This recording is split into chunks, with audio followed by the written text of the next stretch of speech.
Welcome back to Basement Dweller Tabletop. This morning we're going to do a quick progress report on the orc project. Let's do a panoramic here of the army. See what there is still to go, what's left, what's going on, what's been added, what's been removed. So I did a points check on my 2,000 points of orcs, Green Tide, and Tactical Brigade. Tactical Brigade. How about that? That's some alien language for you. And I have painted several. This squad is currently on the table. The last 7 for these guys are in progress. They've got their prime.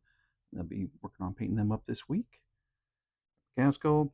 I did find out, going through the updated rules, updated points, I have some extra points. So I'm adding the Dakar rig in. Doesn't have a lot of synergies with what I'm using, but hey, it's a cool piece to add, and it'll be a lot of fun to paint. And so far, not super impressed with my Def Coptus. They may get swapped out for something else, but right now they're on the painting block. So all this stuff. Get some Killicans, another squad of boys, the Ludas, and a lot of this is updating my older orc army. These guys are old Rogue Trader youths, not from Gorka Morka, but even pre Gorka Morka. They were the older versions of the not the freebooters. Somebody's got to remind me what they're called. The rank and file, their rebellion was that they would line up in ranks and march and drill, much like the blood axes they steal from human culture, but it's the teenage rebellion of orcs. They got really orderly and organized rather than being punks and wild and crazy and going out there and doing maniac things, which is kind of the normal orc. I mean, everything from riding squigs to building ramshackle guns and riding along in battle wagons. But the youths of the orcs would always get orderly.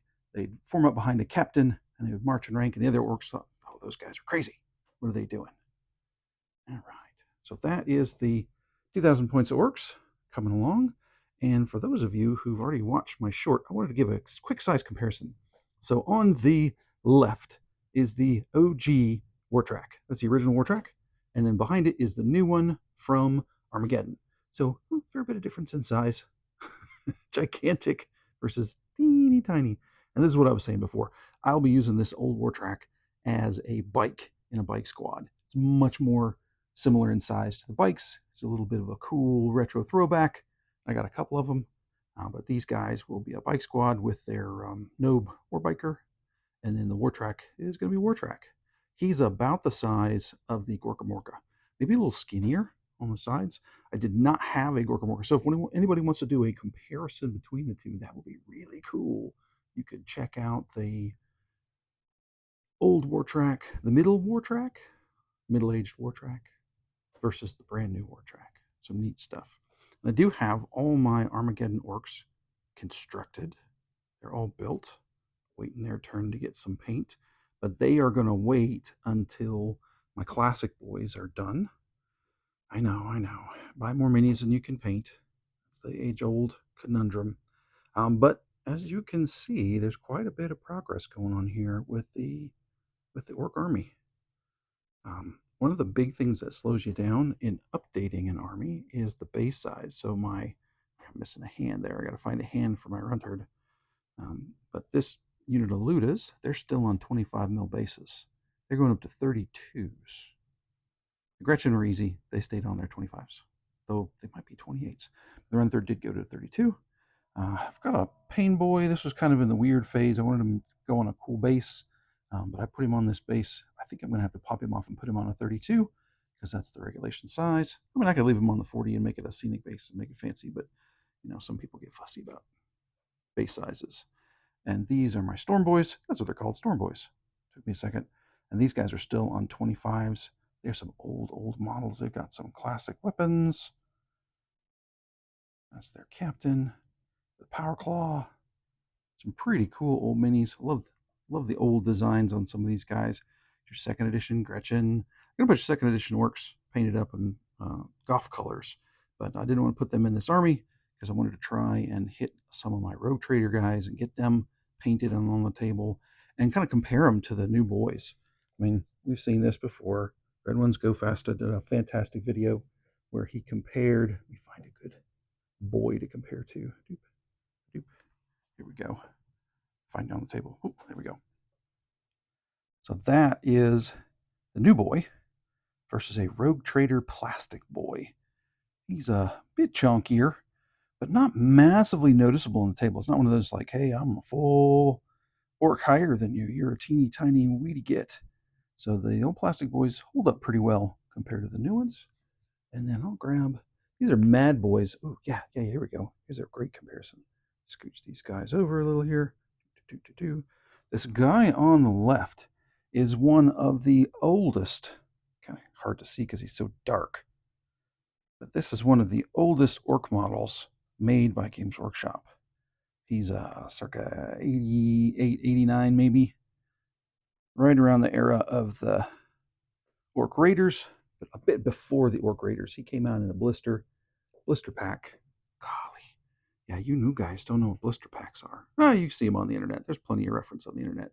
Blister packs, you get anywhere between 2 and 5 orcs in a box or in a pack, and you would build your army up a little bit at a time. On the old Rogue Trader days, and then even going into second edition, there was a lot of flexibility in unit size.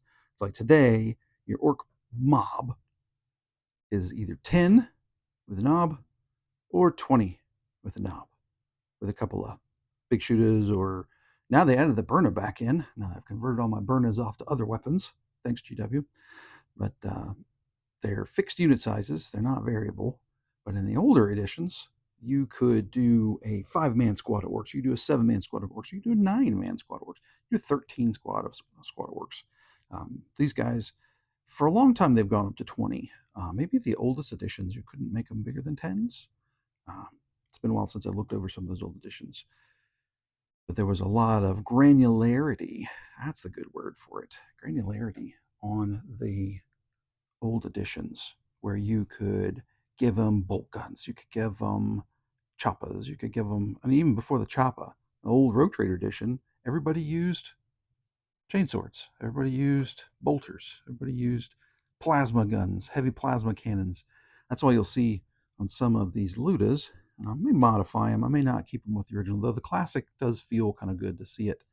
This guy is wielding a heavy plasma gun, circa your Dark Angels.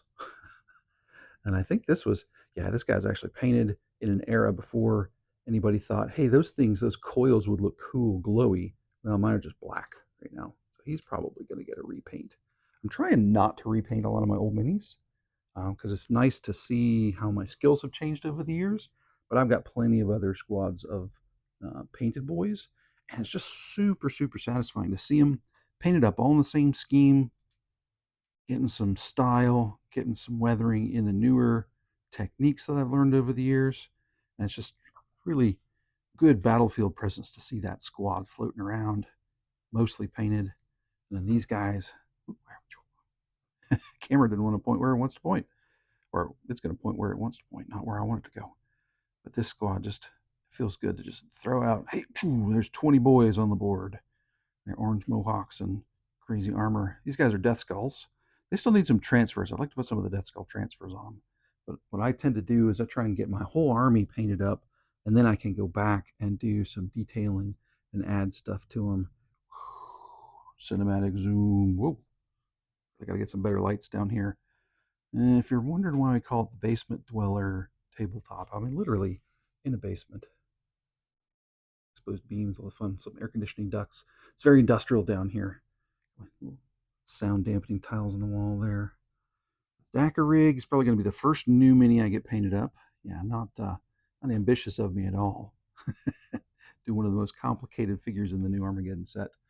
But it's a really, really neat miniature. It's got tons of little details and doodads all over him. He'll be a great joy to get on the painting table and throw some rust effects and weathering and get that orc painted up bright and green. Real happy with the scheme that I've got for my orcs. I am doing a little bit more of the classic concept. Every mob is going to be a different clan. These guys are bad moons. The rich ones with lots of teeth. That's their currency, because orcs are weird. These guys are Death Skulls. They like to steal stuff and loot stuff and repair and rebuild stuff. They got a lot of mechs working for them. These guys are going to be Evil Sons. I know it's weird they don't have any trucks. Evil Sun's really uh, associated with the Speedwog and Go Fasta, but I have this great Evil Sun's. See if I can get a really good shot of him here. This great Evil Sun's. He needs desperately repainted. He's probably a 1990 paint job. He's really crunchy. I'll strip him down and get him repainted, but he's got this big belly plate that's got the Evil Sun on it. Big power claw. Amazing hair squig. A giant top knot. It's like he's not a mega orc, but he's got a mega top knot. And then he'll get glued down to a 40 mil base, because that seems to be the direction they're going with their knobs. And then probably these guys will be more of a speedwog. They'll be like a secondary force. We've got some more Gretchen. The new Gretchen sculpts are really fantastic, really nice. They've got a lot of character.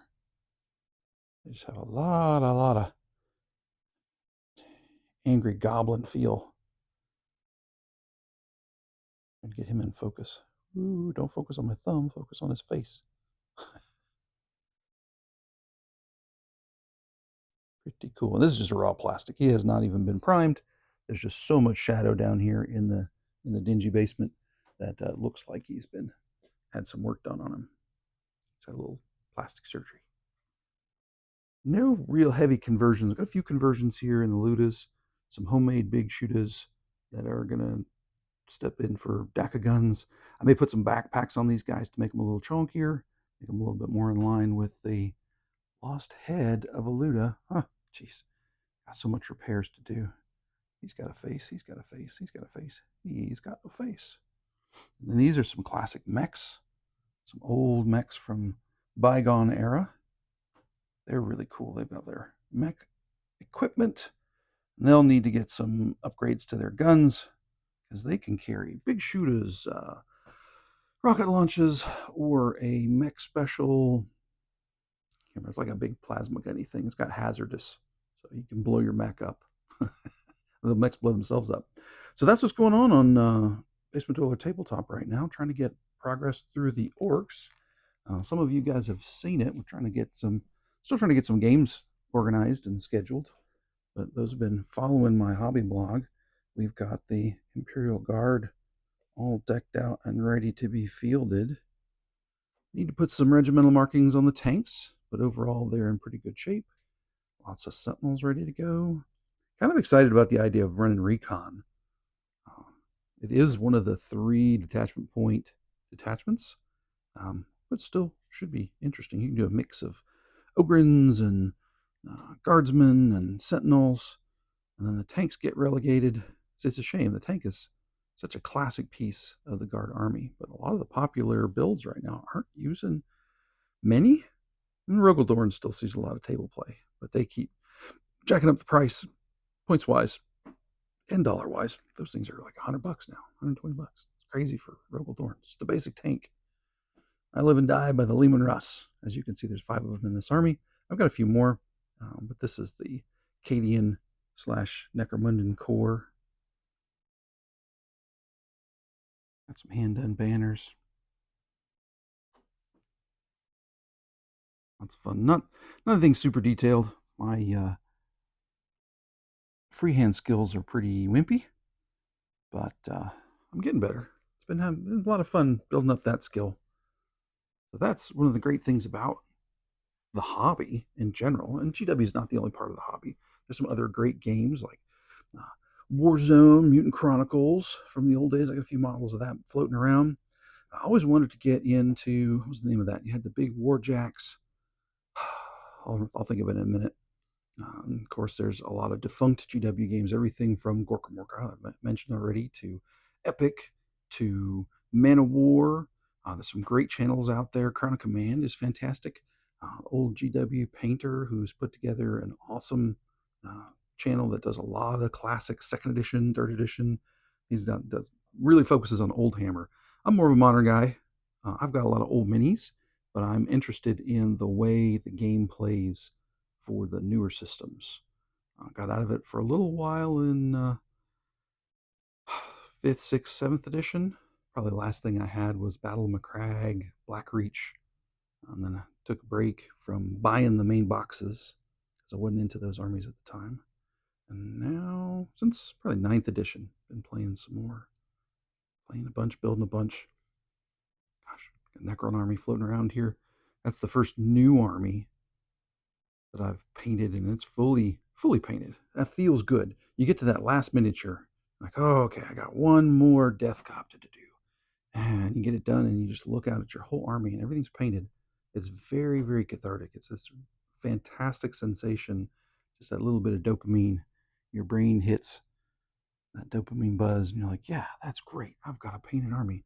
And don't underestimate the value of a good basing scheme. I mean, mine's really simple for the orcs because I've got so many to do, but you can get all kinds of texture pastes and add on plants and 3D printed resin doodads. So if you've got a more elite army, something that doesn't have 150 miniatures in it, then looking at a more complicated basing scheme is a little more realistic.